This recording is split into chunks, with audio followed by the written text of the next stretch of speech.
This is Core Conversations with Natalie Baggio. Welcome to Core Conversations. I'm Natalie Baggio. One of the things that makes Southwest Michigan incredibly special is how people in our community show up for each other.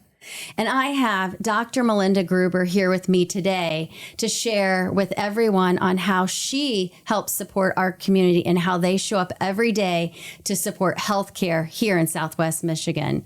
Welcome, Melinda. Thank you. I've been so excited to be here. So really excited to share a little bit. So you've lived in Southwest Michigan for a very long time. I have over 30 years. And I believe your family lives here as well. That's right. We raised 6 children together in this community, and I've been working for Corewell Health it'll be 20 years in March. And over the course of the 20 years, you've had many different roles and you've experienced a lot of different facets of healthcare. And most recently, you've transitioned into a new role. So tell us a little bit about your role. Sure. Thank you. I am so excited to now be the president of Corewell Health Foundation, Southwest Michigan. You know, in the various roles I've had over the years, I've interacted with the foundation in many different ways. And I'm so excited to be in this role and really support our community in making impact in health and healing and wellness. Well, you haven't been doing it very long full time, but you're doing an excellent job and really appreciate the way you're engaging with the community and the vision that you're bringing to sustainability for Southwest Michigan. I would love for you to share something with the community that you think they'd be interested to learn about with your philanthropic work. Absolutely. I guess the first thing I would want the community to know is there is a role for everyone in supporting and developing health, healing, and wellness in our community. Whether it's volunteering, whether it's engaging in an event, or whether it's learning about something new that's going to be coming to our community and finding a way to advocate for it. Oh, I love that, because coming together is what really makes the difference. And that's where the horsepower is for providing sustainable care. It really is. I mean, I would say our mantra is together we can fill in the blank. Yeah. And there's so much we can do in this community. And I think it's really about matching people's interests and passions with the needs and opportunities. And so, you know, working together to do that, there's so much more impact we can make for, you know, people that matter. These are our friends and our family and our neighbors. I think we all come wanting to make life better for others. And so my vision is that the foundation is a catalyst for that. I love that. I love that it's the catalyst to help bridge the community to the hospitals. What is a recent moment or an interaction that reminded you of why the work that you're doing matters so much? Yeah, there are so many I could tap on, but what inspires me is when teams or community come together. And some recent examples of that are we had our care management team come together and essentially do like a diaper drive. And so they had diapers and wipes and other dry goods for babies and families, collected those and gave those to people in need.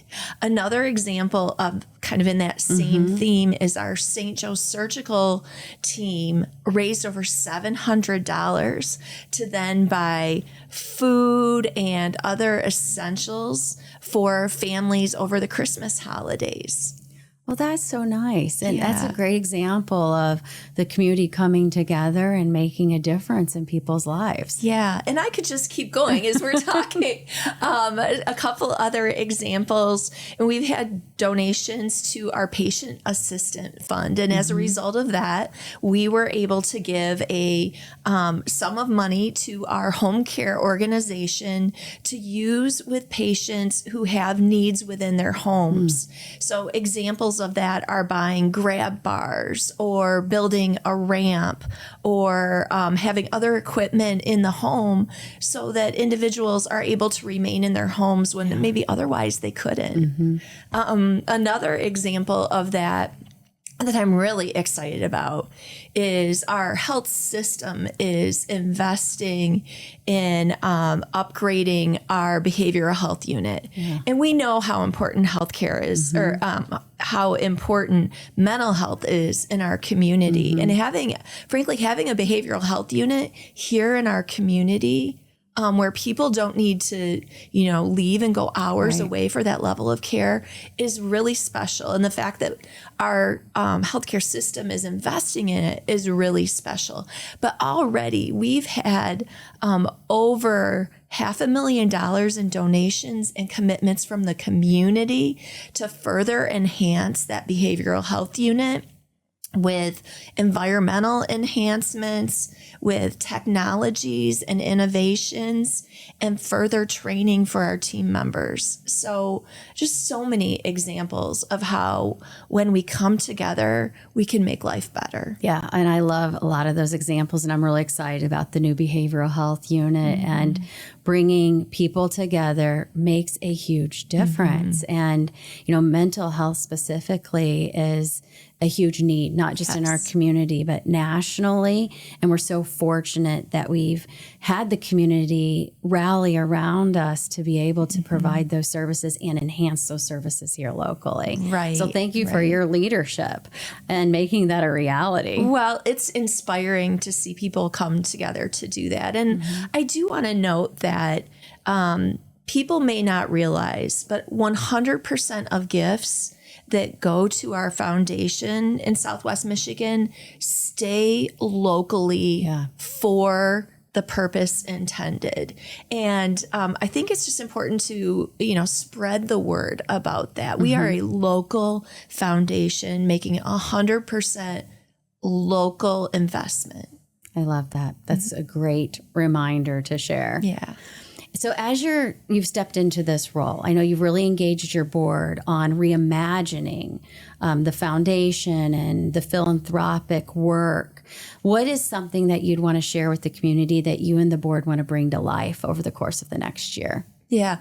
Well, number one was just what I talked about. 100% of giving stays local. But a big part of what our board wants to do is do a better job telling our story of how, in partnership with the community, we're making a difference in people's lives. And so, coming together like this and having this conversation really helps share that information.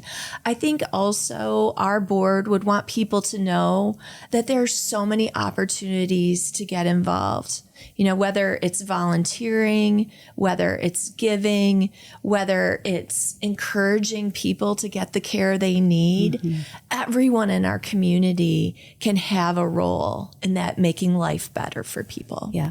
And what I love about the mission of your board is to ensure that community voices are heard and reflected through the work. Absolutely. And I would say over the years, there has been so much opportunity to get involved with community groups and listen to what is important to them, understand what the needs are, and look for those opportunities to partner. Now, I was reflecting, I've been involved with Strong Women of Faith in some way for probably, over 15 years.